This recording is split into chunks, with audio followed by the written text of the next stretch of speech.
Have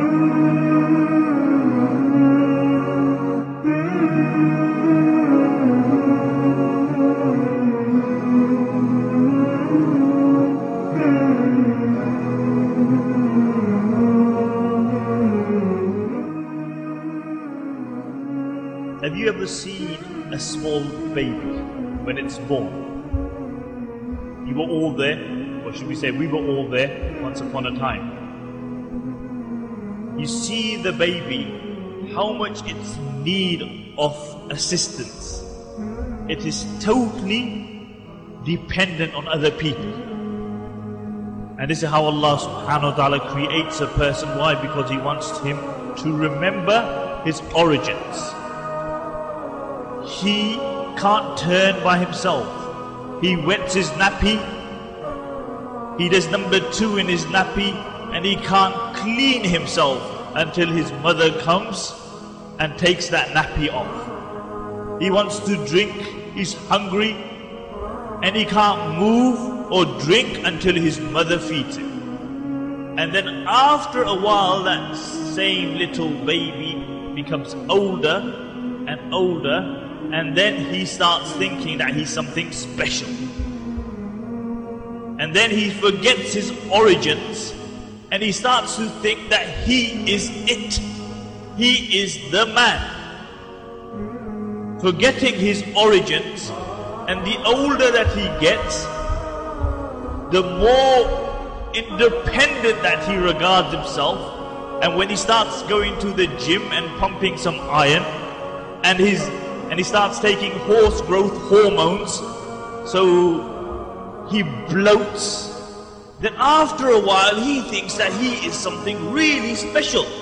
And come summer day like this, you won't find him here, illa mashallah, he's on the street with his t-shirt on. And then a time comes that that very same person becomes old, and he becomes bent-backed if he reaches that age, and he walks with a stick, and when he wakes up in the morning, all his bones hurt. All those bones hurt. And then a time comes that he becomes ill, sick, and he can't move without assistance again. Why? Because Allah made him dependent, then Allah made him independent, and then an age came that Allah made him dependent again. And then he lies upon his bed and he can't move, and Malakul Maut is sitting upon his head, and it is waiting to take out his ruh, his soul. It's waiting. He sees it, nobody around him sees it, and he sees the reality. You know, the other day I was speaking to somebody who was really seriously ill. I went to meet them in hospital, and they thought they were going to pass away, but alhamdulillah, Allah gave him recovery. And you know what he said to me? He goes, Maulana, it's not easy dying. It's not easy to die. But the reality is that everybody here, me, you, and the millions who came before us, came and they left this dunya. If you go into the graveyard, and this is why the Prophet ﷺ said that you should go to the graveyard and you should visit the graveyard, because it reminds you of death. Look at the tombstones. It will say 1835, 1825. It shows that these people spent more time in the grave, under the earth than upon it. And then a time comes, he's lying in his bed and he sees Malakul Maut. And if Allah gives him, if he's been a good person in his life, Allah gives him the tawfiq to recite the kalima. And if not, then he leaves this dunya. And that very same person, now they give him a bath. He can't bathe himself anymore. They give him a bath. And the water shouldn't be too hot, or nor should it be too cold, because he feels it. And then that person, imagine it, because it's going to happen to every single one of us. But sometimes we get so deluded with this dunya, we forget. A time comes, they dig a ditch 6 feet deep, and they put you in it, and then they put the sand over you, and you are all by yourself. Imagine it, because as I said, it's going to happen to every single person. And then the only thing which will remain with you in that grave is your good actions. The only thing. Your muscles, your money, your car, your house, your friends, your children, everything will remain behind. And the Prophet ﷺ said, only one thing will remain with him, and that is his good actions. And if you have good actions, they will save you. And the Prophet ﷺ said that the grave is Rawda min Riyadh al-Jannah, is a garden from the gardens of Jannah. When a person is placed in the grave says to that person, out of all the people walking on the face of this earth, you are the most beloved too. And now you have come to me, you will see how I deal with you, how I encounter you. And it opens up as far as the eyes can see, and windows into Jannah open. And then there will be the other person who lived his life, because you either go to Jannah or you either go to Jahannam, who had lived his life, but he did whatever he wanted. He womanized, he wined and dined, and he actually believed that he's going to kick 50, and when he kicks 50, he's going to grow a beard and do Hajj and go to the masjid. But there's no guarantee. There is no guarantee. And he is put in his grave all by himself. Nobody with him. And the grave will say to him, out of all the people walking on the face of this earth, you were the most despised in my eyes. You were the most despicable in my eyes. And then the Prophet ﷺ said, it will squeeze him. It will squeeze him. And then the Prophet ﷺ thrusted his fingers in one into the other, and he said his ribs will go into each other like this. This is how it will squeeze. And the only thing which will suffice and safeguard you on that day is your actions. Actions. And the Prophet ﷺ said that a person, when we become independent, and we think we are something special. But the Prophet ﷺ said, when man will be brought in front of Allah subhanahu wa ta'ala, he will be like a buzzard. You know what a buzzard is? Have you ever seen a calf when it's born, and it tries to stand up and it falls down again, and then it stands up and it falls down again? The Prophet ﷺ said, when man will come in front of Allah subhanahu wa ta'ala on the day of judgment to give account for his action, he will be like a buzzard. His legs won't be able to hold him. He will try to stand and he will drop, and then he will stand again and he will drop, and he will stand like a little calf, and he will do this and he will do it again and again. And really look how often we delude ourselves, believing that we are something special.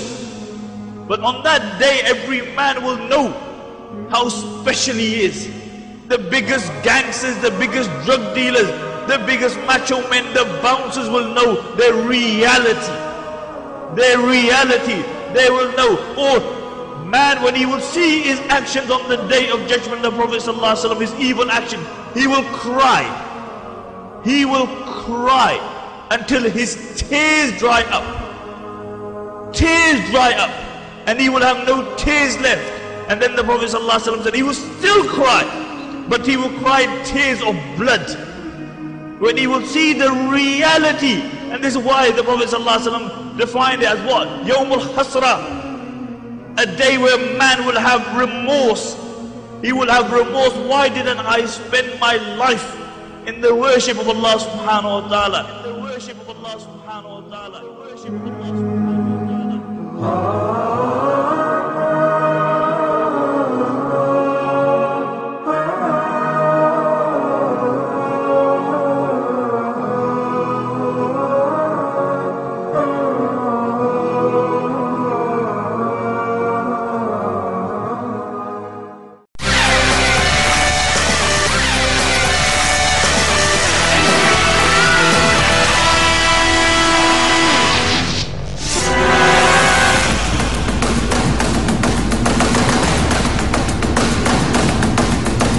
Sebenarnya Tuhan menciptakan tubuh manusia dengan organ yang sama. Setiap kelainan yang terjadi rata-rata dikarenakan karena faktor keturunan atau kelainan yang dialami saat ibu sedang mengandung. Namun pada banyak orang ada hal-hal aneh dalam tubuhnya seperti benda tajam bahkan logam. Hal tersebut masih sulit dipahami terutama secara medis. Apalagi masyarakat Indonesia masih banyak yang percaya pada hal-hal klinik yang dianggap bisa menjadi penyebab hadirnya benda-benda misterius itu dalam tubuh manusia. Berikut 7 manusia dengan benda misterius dalam tubuhnya.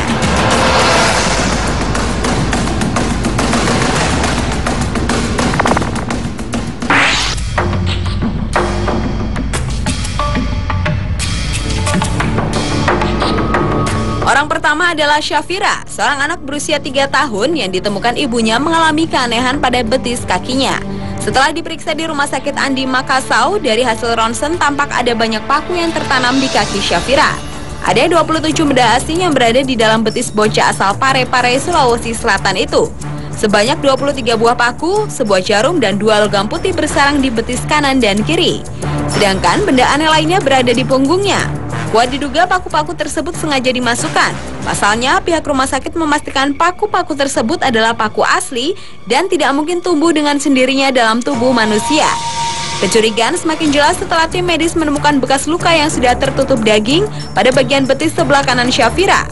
Bekas luka itu sudah membentuk saluran menyerupai pipa, dan dari saluran bekas luka inilah dokter menduga paku-paku tersebut sengaja dimasukkan. Sebelum operasi pengangkatan paku-paku itu dilakukan, ahli bedah RSUD Andi Makassau, yaitu Dr. Kamarudin Said, mengatakan apakah kasus Syafira ini merupakan tindak kriminal atau magis. Hal itu belum diketahui. Syafira pun langsung mendapat penanganan medis untuk mengatasi penyakit anehnya di RSUP Wahidin Sudirohusodo, Parepare.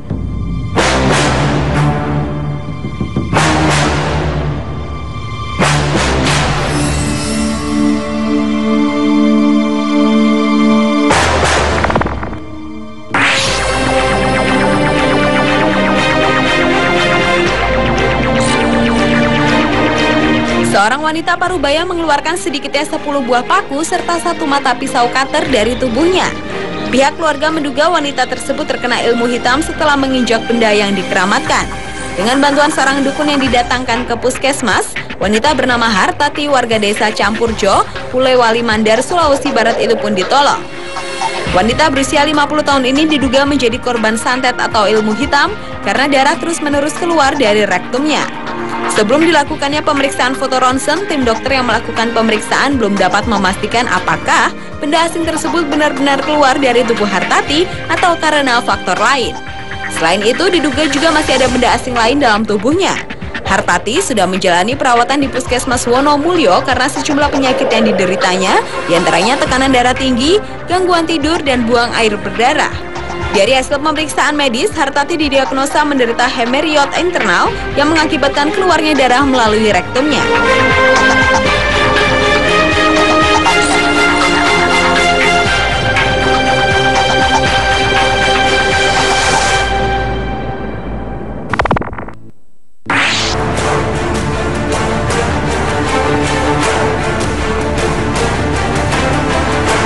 Seorang bocah berusia 1 tahun kabarnya menghasilkan air liur yang dapat menjadi batu kristal. Menurut tim medis Rumah Sakit Syaiful Anwar Malang, air liur bocah bernama Rafael itu bukanlah membentuk batu kristal, namun murni batu kaca. Batu kristal tidak berasal dari organ di dalam tubuh bocah berusia 1 tahun itu. Bola-bola kristal yang dihasilkan dari liur Rafael pun bukan jenis bebatuan yang terjadi akibat penyakit ataupun kelainan yang dialami manusia. Tim medis sempat melakukan beberapa tes untuk menguji kandungan batu kristal yang disebut-sebut dihasilkan dari air liur Rafael. Saat ditumbuk dengan benda keras, batu kristal yang dikeluarkan Rafael tidak hancur.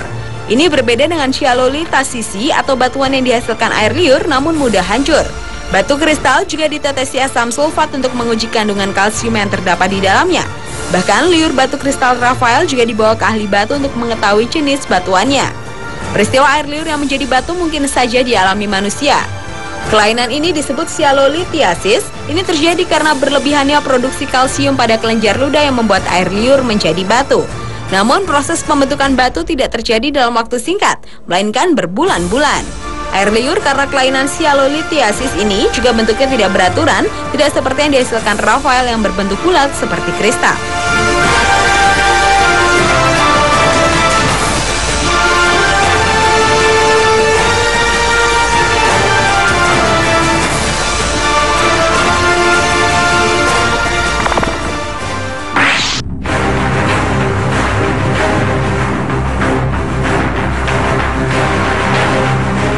Selanjutnya adalah bocah bernama Erik Nuriana yang masih berusia 14 bulan. Setelah dilakukan ronsen ulang, pihak Rumah Sakit Umum Daerah atau RSUD Subang memastikan jika di dalam tubuh Erik masih bersarang 4 jarum yang masing-masing sepanjang 4 cm. Benda tajam tersebut tertanam pada paha kiri dekat kantong kemih, di bawah pusar dan di bawah paru-paru. Keterangan tersebut dilengkapi 2 lembar hasil foto ronsen yang diambil dari 2 sudut berbeda, yakni bagian atas dan samping tubuh Erik Nuriana. Kendati demikian, sebelum diadakannya pemeriksaan lanjutan, pihak RSUD belum menjelaskan bagaimana benda berbahaya itu bisa masuk ke dalam tubuh balita tersebut.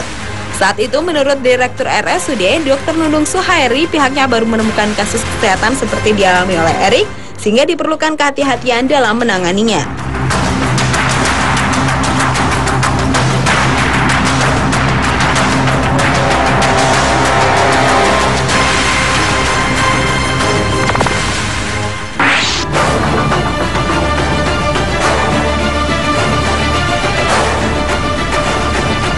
Selanjutnya adalah Nur Syaidah, si manusia kawat. Wanita berusia 40 tahunan itu menderita penyakit aneh berupa munculnya kawat-kawat yang umumnya runcing dan berkarat di sekitar perut dan dadanya. Kawat-kawat tegak sepanjang 10-20 cm itu biasanya muncul dan kemudian lepas dengan sendirinya. Namun setelah itu keluar kawat-kawat baru. Kawat-kawat tersebut tak lagi coba dicabutnya. Sebab jangankan dicabut, bergerak sedikit saja kawat-kawat itu akibat tersentuh, Nur sudah merasakan nyeri. Menurut pengakuannya, ia mengalami penyakit aneh tersebut sejak tahun 91. Lalu pada tahun 2002, kawat-kawat itu menghilang dari tubuhnya. Namun sejak akhir tahun 2007, penyakit itu datang lagi. Saat di ronsen di dalam perut Nur, tampak belasan batang kawat yang bergerak dan berpindah-pindah posisi. Hal ini membuat kalangan kedokteran keheranan. Demi penyembuhannya, berbagai upaya pun dilakukan termasuk pengobatan alternatif. Pemerintah Kabupaten Kutai Timur, daerah di mana Nur Syaidah tinggal, juga telah menawarkan untuk memfasilitasinya berobat ke rumah sakit manapun, baik di dalam maupun luar negeri dengan biaya ditanggung pemerintah.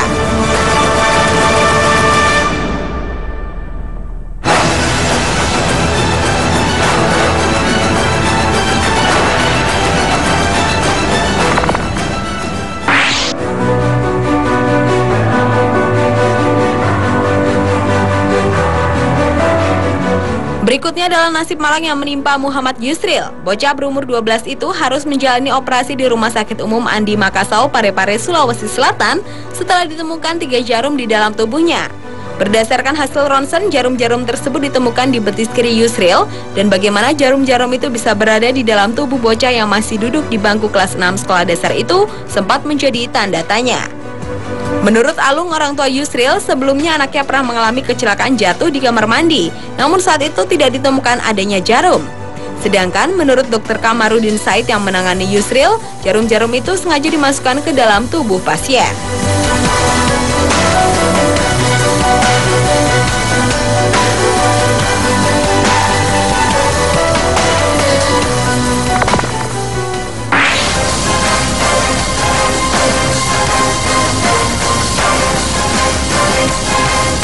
Dan yang terakhir adalah Cicin Listi Vitasari. Jika beberapa waktu lalu ada Nur Syaidah, wanita asal Samarinda yang dikenal sebagai manusia kawat, karena banyaknya kawat yang bersarang di tubuhnya, ternyata penderitaan sejenis juga menimpa wanita asal Situ Bondo. Perempuan usia 30 tahun itu harus menahan sakit berbulan-bulan karena di dalam perutnya bersarang benda-benda tajam seperti pisau, selet lipat, kawat, biji stapler, jepit rambut, dan tusuk konde. Dokter spesialis penyakit dalam yang menangani Cicin, yaitu Dr. Hasetijo Hadi, juga mengaku merasa aneh dengan penyakit yang diderita Cicin. Menurutnya, saat melakukan pemeriksaan pertama, pihaknya menemukan sekumpulan benda-benda tajam berbahaya tersebut di bagian sekitar kandung kemih Cicin. Namun pada saat dilakukan ronsen kedua, benda-benda logam itu ternyata sudah tidak terlihat lagi. Tapi anehnya, si pasien masih sering menahan sakit di perutnya. Sementara itu, menurut Wakil Direktur Pelayanan Medis RSU Dr. Sutomo, Dr. Urip Murtejo, sebagai orang timur memang banyak hal yang memungkinkan benda asing masuk ke dalam tubuh. Jika orangnya tidak keberatan, maka tidak perlu diambil. Jika harus diambil, secara medis bisa dilakukan, tapi tetap dilihat dulu bagaimana kondisi sebenarnya.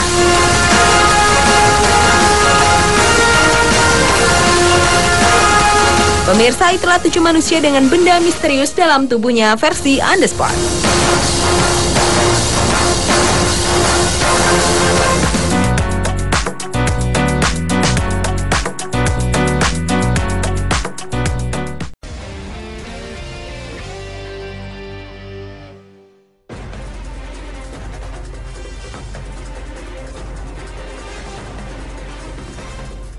kematian tragis wanita cantik bernama Dedeh Alfi Sahrin alias Tata Cabi menjadi kasus yang menggemparkan.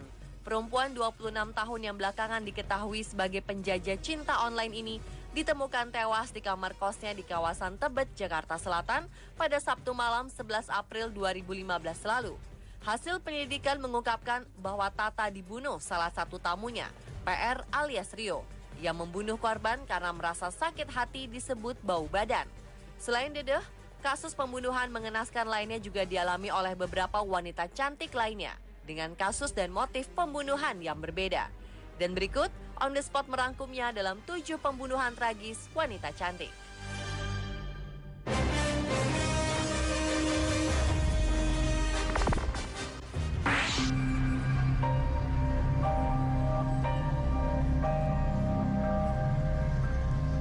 Kasus pembunuhan tragis dialami wanita cantik pegawai Pengadilan Tinggi Pontianak, Kalimantan Barat bernama Tari Arizona. Ia dibunuh oleh Soehardi alias Rudi di kediamannya pada 11 Maret 2015 lalu dalam kondisi nyaris tanpa busana. Perempuan cantik ini ditemukan dalam posisi telungkup di ruang tamu di belakang sofa dengan tengkorak nyaris remuk berlumuran darah dan mulut dililit lakban. Tersangka adalah Jaka Suryana yang merupakan paman Tari. Sehari sebelum ditemukan tewas, Tari dengan pakaian dinasnya datang ke tempat pencucian motor tersebut dan meminta Rudi mencuci motornya dengan cepat karena siang itu juga ia akan kembali ke kantor. Perempuan beranak satu ini pun membonceng Rudi ke rumahnya, kemudian Rudi kembali ke tempatnya bekerja untuk mencuci motor Tari. Setelah motor selesai dicuci, Rudi berniat mengantarkan motor tersebut ke rumah Tari. Namun saat tiba di rumah korban, pelaku melihat peluang mencuri karena rumah tersebut tidak dikunci dan terlihat sepi. Saat mengetahui ada orang asing di rumahnya, Tari berteriak dan melawan. Namun pelaku berusia 21 tahun ini memukul korban dengan balok dan potongan aluminium hingga tewas. Setelah 12 hari pencarian, pelaku yang mencuri sejumlah uang dan barang milik korban ini berhasil ditemukan di tengah hutan sekitar Pangkalan Bun, Kalimantan Tengah.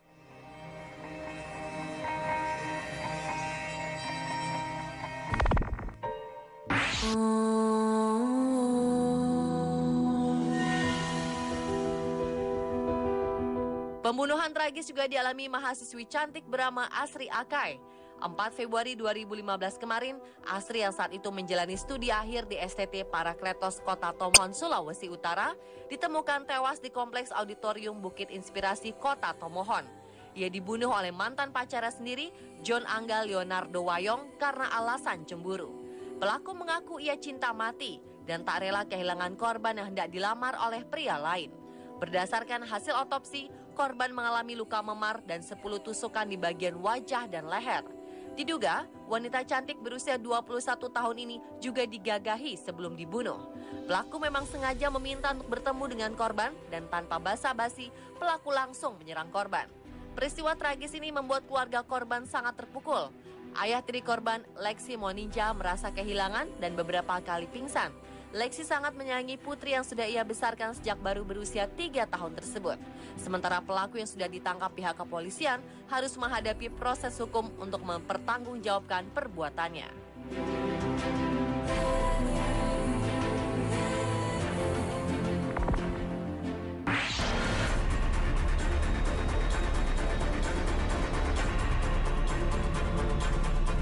Berikutnya adalah kasus pembunuhan sadis wanita cantik bernama Tri Nur Samsiah yang dilakukan oleh Royani, pria berusia 24 tahun yang merupakan tetangganya sendiri. Pembunuhan yang terjadi pada Sabtu 7 Februari 2015 lalu ini ternyata dilatar belakangi oleh pencurian. Wanita cantik yang merupakan karyawan perusahaan minuman ini memergoki Royani sedang mencuri di rumahnya di kawasan Batu Ceper, Kota Tangerang. Karena ketahuan dan Nur Samsiah mengenal Royani, pria ini gelap mata dan langsung membunuhnya. Setelah korban terkapar, pelaku langsung mengambil ponsel, anting emas, dan dompet berisi uang 1,2 juta rupiah milik korban. Kemudian pelaku kabur melalui atap dengan menjebol plafon rumah. Wanita cantik berusia 29 tahun ini ditemukan tewas bersimbah darah di depan kamarnya dengan luka sayat pada leher dan lengan kiri. Ditemukan oleh ibunya Sri Wahyu usai pulang belanja di pasar. Terkejut, sontak sang ibunda langsung berteriak kencang hingga membuat warga setempat berdatangan ke lokasi kejadian. Sementara itu, polisi berhasil menangkap pelaku di tempat persembunyiannya di Kabupaten Serang, Banten. Kejadian ricuh terjadi saat pelaku melakukan rekonstruksi kejadian di rumah korban. Keluarga korban yang tidak terima atas perbuatan pelaku berusaha melakukan balas dendam dan menghakimi pelaku. Namun polisi berhasil meredamkannya. Akibat perbuatannya ini, pelaku terancam pasal berlapis 365 dan 339 KUHP tentang perampokan disertai pembunuhan dengan ancaman hukuman penjara seumur hidup.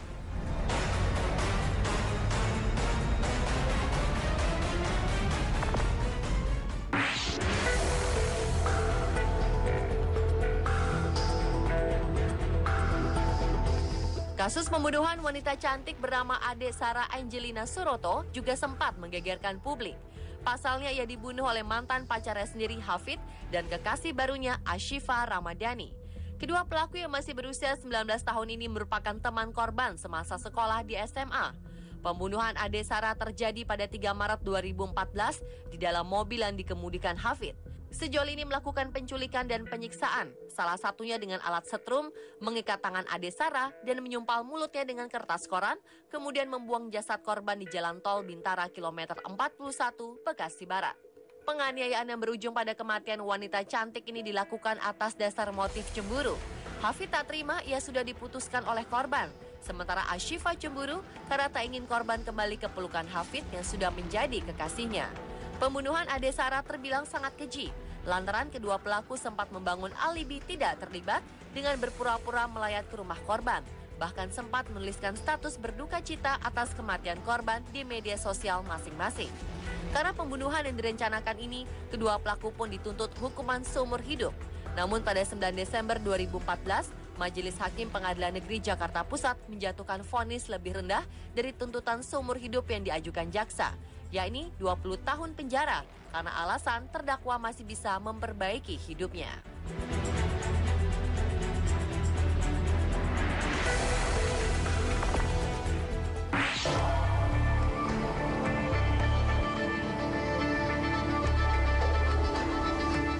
Wanita cantik yang menjadi korban pembunuhan lainnya adalah Sri Wahyuningsih. Ia ditemukan tewas membusuk dalam sebuah mobil di parkiran Bandara Soekarno-Hatta 19 November 2014 lalu. Wanita 42 tahun ini dibunuh oleh kekasihnya, pria 24 tahun bernama Jen Alter Huliselan, karena tak rela hubungannya diputuskan oleh korban.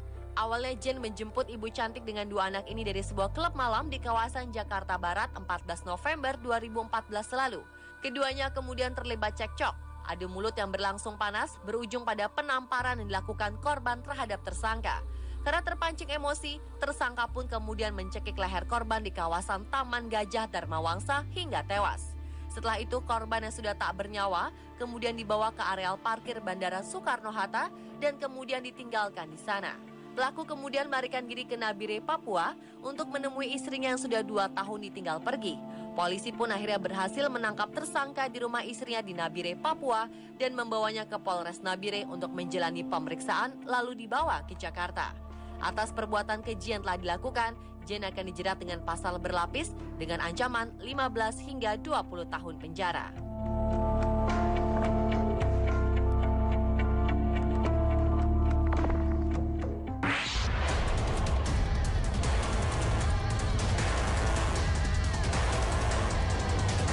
Kemudian ada Francisca Yovie. Wanita cantik ini mengalami pembunuhan tragis pada 5 Agustus 2013 lalu. Branch manager di salah satu perusahaan swasta di Bandung ini tewas mengenaskan di depan kosnya usai dibunuh dengan cara sadis oleh 2 pria misterius bermotor di Bandung. Salah satu pelaku menjambak dan menyeret tubuh Siska sejauh 800 meter sewaktu motor melaju kencang. Di tempat yang sepi, lalu lalang warga, pelaku membacok kepala Siska sebanyak 3 kali hingga membuatnya sekarat dan meninggal dunia dalam perjalanan menuju rumah sakit. Dari pemeriksaan diketahui, kedua pelaku melakukan pembunuhan karena korban menolak memberikan perhiasannya saat dijamret oleh kedua pelaku. Hingga saat ini belum diketahui persis apakah ada aktor intelektual di baliknya. Meski diketahui memiliki kedekatan dengan seorang perwira polisi, polisi hanya menetapkan 2 tersangka melakukan eksekusi pembunuhan Siska, yakni Wawan dan Ade. Versi polisi, kasus wanita cantik berusia 30 tahun ini adalah murni kriminal penjamretan. Namun kakak kandung Siska Yovie, yakni Elvi, meyakini kasus yang menimpa adiknya tidak sekedar penjamretan. Keluarga meyakini adanya unsur pembunuhan berencana dalam kasus ini.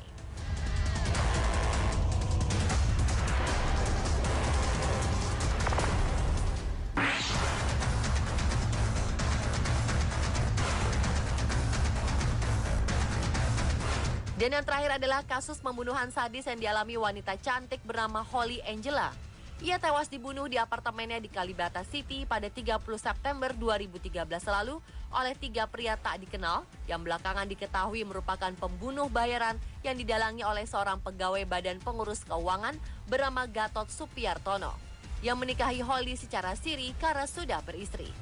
Holly dibunuh di apartemennya secara sadis oleh 3 orang eksekutor yang salah satunya sudah mengikuti Holly sejak ia pergi ke kediaman ibu angkatnya Ani di kawasan Cibubur, Jakarta Timur. Sementara itu, 2 eksekutor lainnya sudah menunggu di dalam apartemen menggunakan kunci duplikat yang diberikan oleh Gatot.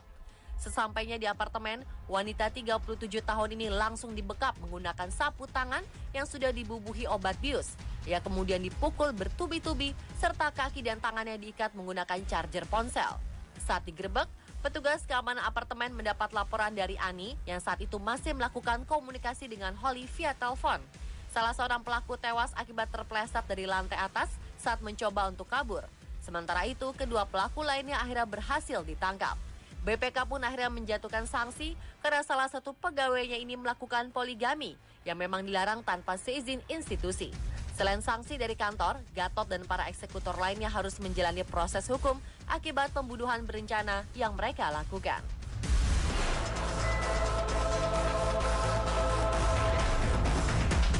Dan pemirsa, itulah 7 pembunuhan tragis wanita cantik versi On The Spot.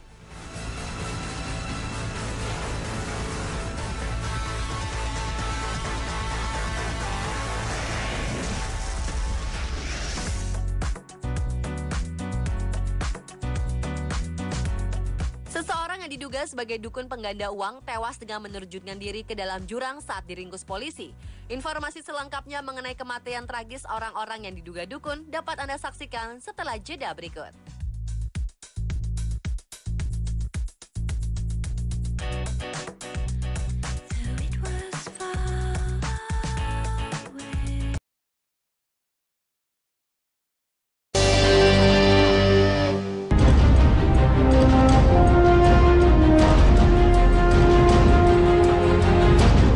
Berbagai misteri tak terpecahkan ada di dunia ini.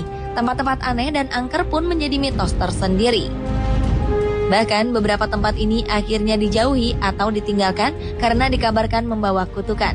Namun beberapa tempat berikut justru menjadi tujuan wisata karena latar belakang cerita misteri. Konon, kisah atau kutukan ini justru menambah daya tarik tempat-tempat wisata tersebut.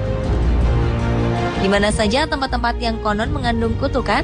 Berikut 7 wisata kutukan di dunia versi On The Spot.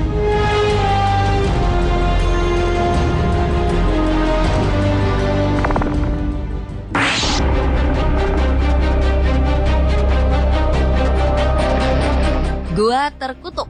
Inilah sebutan warga pada Gua Mampu yang terletak di Desa Cabeng, Kecamatan Dua Bocoe, Bone, Sulawesi Selatan. Gua dengan 7 lantai ini konon bukanlah gua biasa. Masyarakat meyakini jika gua seluas 2000 meter persegi ini dulunya adalah perkampungan. Konon sang raja marah dan mengutuk perkampungan ini menjadi goa berbentuk batu. Siapapun yang hendak masuk ke dalam harus mengetuk 2 buah batu yang tergantung di atap goa. Konon jika hal ini tak dilakukan, musibah ataupun kesialan akan datang. Konon di Gua Mampu pernah berdiri sebuah kerajaan. Namun karena kutukan dewa, penghuni kerajaan ini termasuk penduduk dan seisinya berubah menjadi batu. Di dalam Gua Mampu kita akan menjumpai bongkahan batu berbentuk menyerupai manusia, binatang, dan lainnya. Cerita legenda kutukan yang berkembang membuat gua ini semakin menarik minat para wisatawan.